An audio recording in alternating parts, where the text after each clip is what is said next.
Bonsoir et bienvenue sur Panoramalt pour cette 26e critique. Je suis ravi de vous retrouver une fois de plus pour goûter un, je l'espère, excellent breuvage. Donc pour celui-ci, nous allons rester en Europe. La dernière fois, je vous le rappelle, nous étions en Allemagne. Et nous allons retourner sur la terre sainte du whisky puisque nous allons aller en Écosse. L'Écosse où nous allons nous attaquer à l'une des plus grosses, j'allais dire. Oui, enfin, elle sort quand même 2 millions de litres par an, donc ça commence à faire pas mal. Mais surtout une des distilleries les plus connues, notamment dans le monde de la tourbe, parce qu'aujourd'hui, je vais revenir un peu au tourbé. On va aller chez Lagavulin. La distillerie Lagavulin, ou Lagavulin très exactement, fut fondée en 1816 au sud de l'île d'Islay par John Johnson et Archibald Campbell Brooks, et il s'agit de la toute première distillerie de l'île. Donc déjà rien que ça c'est emblématique. La distillerie appartient aujourd'hui au groupe Diageo et elle forme le trio avec Laphroaig et Ardbeg des 3 distilleries encore en activité au sud de l'île d'Islay depuis que la distillerie de Portland a fermé. Et pour la petite histoire comme ça, Lagavulin en gaélique ça signifie le moulin dans la vallée. Dans la vallée d'ombre de la mort et des larmes. Alors je suis pas sûr qu'ils parlaient de cette vallée-là quand ils ont créé le nom de la distillerie, mais après, belle référence. Alors Lagavulin est connu mondialement pour ses whiskies tourbés et fumés, bien qu'à ses débuts, les whiskies étaient beaucoup plus marqués en termes d'intensité de tourbe qu'aujourd'hui. Avec le temps, ils ont plus tiré vers la complexité du breuvage plutôt que dans le caractère pur de tourbe. On trouve pas mal de déclinaisons de Lagavulin, la plupart vont entre 8 et 37 ans de maturation. Et voici la déclinaison dont nous allons parler ce soir, le Distillers Edition. Et alors il s'agit d'un... Lagavulin, 16 ans d'âge. Oui c'est vrai, mais c'est moi qui présente la vidéo, alors t'es gentil, tu me laisses parler. Il s'agit d'un single malt de 43 degrés que vous avez pu apercevoir dans ma vidéo comparative sur les différents tourbés. Souvenez-vous, j'étais accompagné de 2 collègues, c'était pendant la deuxième partie de la vidéo, et je ne pouvais absolument rien goûter ni sentir à cause d'un rhume caraminé dont je venais de sortir. Ça a été très compliqué pour moi. Et j'avoue que de la vidéo des comparatifs, c'est un de ceux que j'étais le plus curieux de goûter. Mais du coup, j'y ai pas retouché, je me suis laissé la surprise pour aujourd'hui. On va découvrir ça ensemble. Alors, les Distillers Edition, ça existe depuis 1997. C'est d'ailleurs l'époque où Diageo a pris la direction de la distillerie. Il est vieilli, donc 16 ans, en fût de chêne américain, et il a bénéficié d'une seconde maturation de quelques mois en fût de Pedro Jiménez, qui est un sherry qui est le plus sucré, d'ailleurs, des sherrys. Sherry, qui, je le rappelle, est un vin blanc espagnol. Faut savoir que tous les... Tiens, un invité surprise. Faut savoir que tous les Distillers Edition, parce qu'il n'y a pas que Lagavulin qui fait ça, il y a pas mal d'ailleurs de distilleries qui font du tourbé, qui se sont mis aux Distillers Edition. Et toutes les Distillers Edition ont subi 2 maturations. Lui, du coup, c'est en fût de sherry Pedro Jiménez. Ce qui, du coup, avant de le goûter, on va pouvoir plus ou moins deviner le profil aromatique, parce que les fûts de Pedro Jiménez, en général, ça apporte un goût un peu de sirop, un goût assez sucré, notamment plutôt axé sur le fruit rouge, normalement. Fruit rouge, fruit confit. Et ça va lui apporter, normalement, une belle couleur bien ambrée.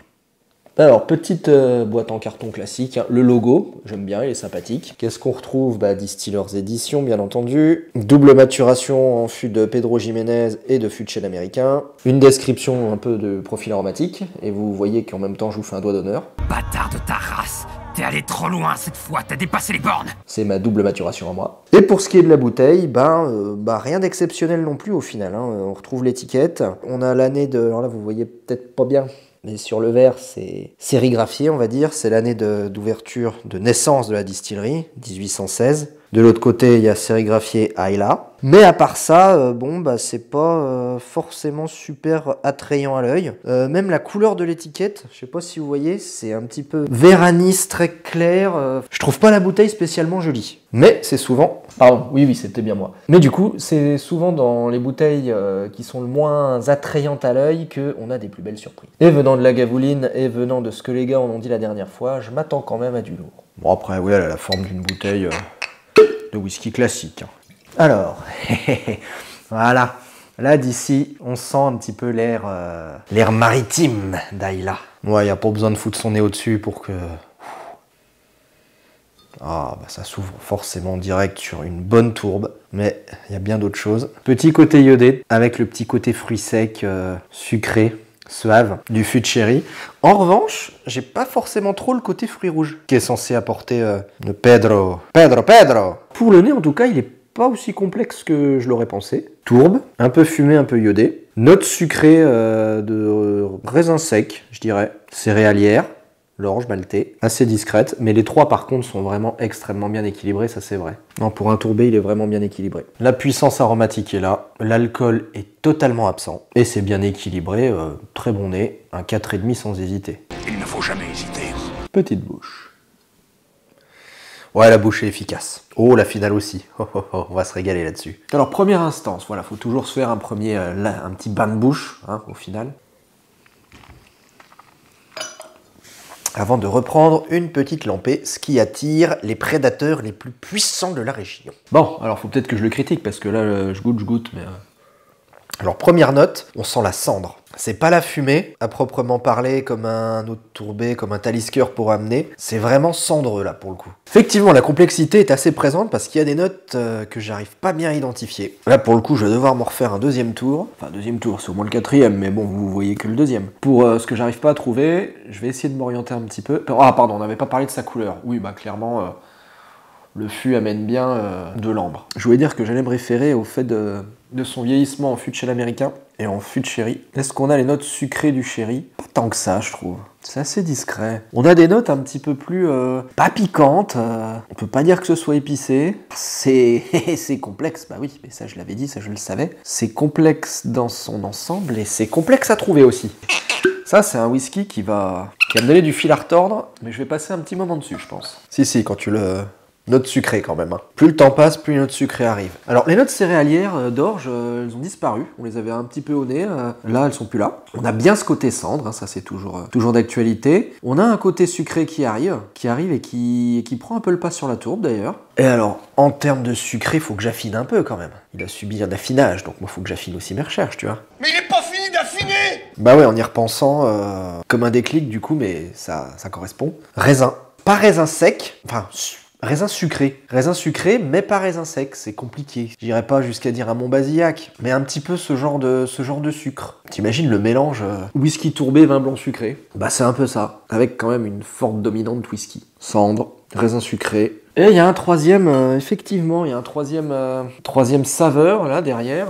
Il y a un petit goût d'épice quand même. Quelque chose d'épice un peu piquant, c'est pas l'alcool. Poivre, réglisse, ouais. Ah, poivre réglisse, c'est compliqué, c'est assez léger, mais c'est quand même là. Et bah c'est gagnant aussi cette affaire, hein, mine de rien. Non, c'est vachement bien équilibré, il y a tout ce qu'il faut quand même. Donc petit récapitulatif, bah c'est très sympa, c'est vraiment bien équilibré. Alcool, encore une fois, non, il n'y a pas. Les 43 degrés ne se sentent absolument pas. Et voilà le côté tourbé, donc cendre, avec ce raisin sucré, et ce petit côté épicé. Tout ça étant extrêmement bien intriqué, emmêlé, parce qu'il n'y en a pas un qui prend le pas sur l'autre, ils ont chacun leur place. D'abord la cendre qui arrive, qui laisse la place au sucre, pour partir un peu sur l'épicé après. Il n'y en a pas un qui te gomme l'autre, entre guillemets, ils prennent bien le temps de faire les transitions. C'est très bien fait. C'est 4,5 encore une fois. Et là, vous le voyez pas, mais depuis tout à l'heure, je parle. Ça fait à peu près 5 minutes que j'ai pas mis la bouche dedans. J'ai encore ce petit côté cendre qui revient au fond de la gorge. La finale, c'est un bonheur aussi. Un bonheur de tourbe de cendre. Je m'attendais vraiment à un truc beaucoup moins porté tourbe. Surtout que, comme je vous ai dit, la Gavouline, ils ont un peu, au fil des années, au fil des décennies, arrêté un peu le côté vraiment pur tourbe pour se concentrer sur la complexité. J'avais peur, honnêtement, ma seule crainte, c'était que les autres saveurs gomment trop la tourbe, entre guillemets, comme ils le font sur certains whiskies, qui sont légèrement tourbés, et il y a d'autres saveurs qui passent en premier plan, et ça, j'aime pas trop. Là, la tourbe, elle est pas gâchée, elle est sublimée. Il est pas mis au premier plan, ça c'est niveau équilibre, c'est bien conservé, mais par contre, il y a d'autres choses qui arrivent autour et qui lui donnent encore plus d'importance. C'est très bien fait, très bien travaillé. Alors, cette finale, qui, au bout d'un moment, a fini quand même par s'estomper, il faut l'admettre. Mais quand je parle d'au bout d'un moment, je vous parle bien de 10 minutes, là. Ça dit tourbe, ça dit cendre, toujours. Une finale bien portée sur la tourbe, et ça c'est propre. Mais pas de la tourbe sèche, un peu de la tourbe grasse, toujours portée par ce petit flot sucré légèrement qui est en arrière-plan, mais qui te dit putain qu'est-ce que c'est cool quand même. Et quand t'attends bien 1 minute ou deux, boum là sur la langue, sucre, sucre, sucre. Toujours, ouais, ce côté raisin, fruits confits. Enfin, fruits confits, raisin. Ça reste très vineux au final. Mais là, pour le coup, c'est très sucré. Et tout à l'heure, comme je vous ai dit, au bout de 5 minutes, bah, il y avait la petite remontée de cendre qui arrivait quand même. Donc, c'est bien mêlé. La tourbe arrive en début de finale, laisse la place au sucre et revient en fin de finale. Et voilà. Et là, le sucré a terminé et on arrive sur la petite note cendrée de fin qui dure bien. Encore une fois, 0 trace d'alcool. Ça, pour le coup, les 43 degrés... Niveau équilibre, il est extra. Il est vraiment super bien balancé. Ces endages, après, bon, t'as le temps de développer des saveurs. Pour le coup, comme je l'avais déjà dit dans mes vidéos précédentes, dans quelques-unes de mes vidéos précédentes, le potentiel maximal de tourbe s'atteint au bout de 5 ans. Ça monte d'un coup et après ça décline. Ça décline pas à pic, hein, ça décline gentiment, mais ça décline quand même. Pour un 16 ans, je m'étais dit...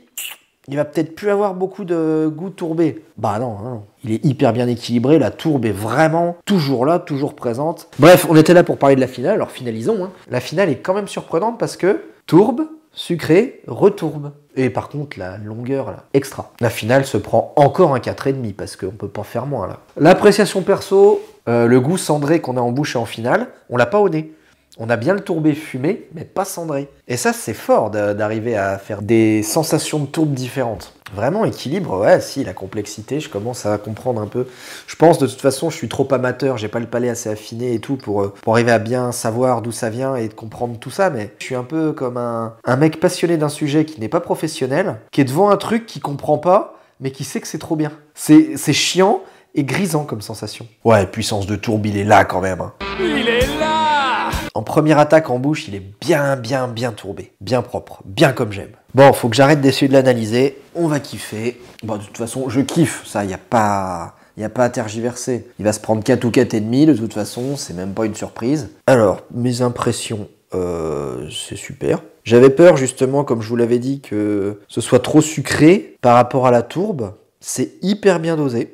C'est vraiment bien travaillé, bien équilibré. Ces endages, c'est propre en plus. Ça laisse bien le temps aux saveurs de se développer. Et voilà, donc là, le temps que je vous parlais encore une fois. Hop, la petite remontée de cendre à la fin. Extra. Oui, je sais, mais il est bon. Mine de rien, elle commence à se vider la bouteille. Il faut quand même que je me calme. Le mélange match à mort. Début de finale, il a des relents de Kilkoman. Il est très gourmand aussi, celui-là. Je peux pas lutter, ça sera du 4,5. J'hésitais avec 4 parce que il manque ce côté coup de cœur, tu vois. Il est bon partout, il est hyper bien équilibré. Effectivement, c'est génial, c'est du luxe, c'est très très bien fait. Mais j'ai pas le waouh. Mais si je m'écoutais, honnêtement, la bouteille, dans 1 heure, elle est morte. Hein. Donc oui, si c'est que ça passe extrêmement bien, c'est que j'adore, c'est 4,5. C'est excellent, arriver à marier comme ça la tourbe d'Ayla avec le sucre du vin blanc liquoreux, c'est déjà pas facile, je pense. Et là, c'est fait de main de maître. Donc bravo. Vous voyez, comme je vous le disais en début de vidéo, la bouteille ne laisse pas forcément présager, peut cacher des trésors. Bah totalement pour celui-là. Hein. Parce que je la regarde encore une fois, franchement... Elle est pire qu'une citrouille couverte de moisissures laissée dans un champ. Même les mouches à merde n'en veulent pas. Cette couleur un peu verte, verte anis, avec pas trop d'informations et tout, honnêtement, je me penche pas dessus. Mais... avec l'expérience, je vous dis, c'est souvent ce genre de truc qui réserve les meilleures surprises. Donc le rapport qualité-prix, c'est une bouteille que l'on peut s'octroyer. Au minimum que j'ai pu trouver sur internet, c'est quand même 3 chiffres. C'est une bouteille qui coûte au minimum 100 €. Donc oui, c'est quand même on commence à taper clairement dans le haut de gamme. Au bout d'un moment, j'ai envie de dire, l'excellence a un prix. Il n'y a pas de mystère. Le truc, c'est que voilà, est-ce que ça vaut quand même 100 €?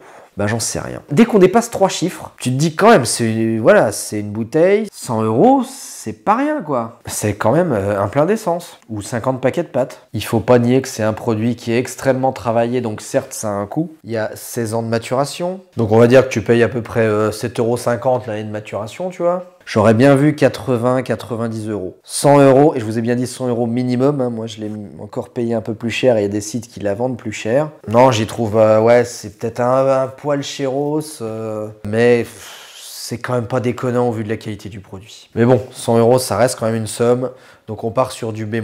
Mais c'est un produit qui s'adresse aux vrais amateurs de tourbe, et par contre, pour ces gens-là, si vous voulez vous faire un petit plaisir pour une occasion spéciale, c'est vraiment un truc à essayer parce que niveau équilibrage, c'est extra. C'est super bon, c'est super bien fait et je vous dis à super bientôt sur Super Pas d'Envoi en Malte.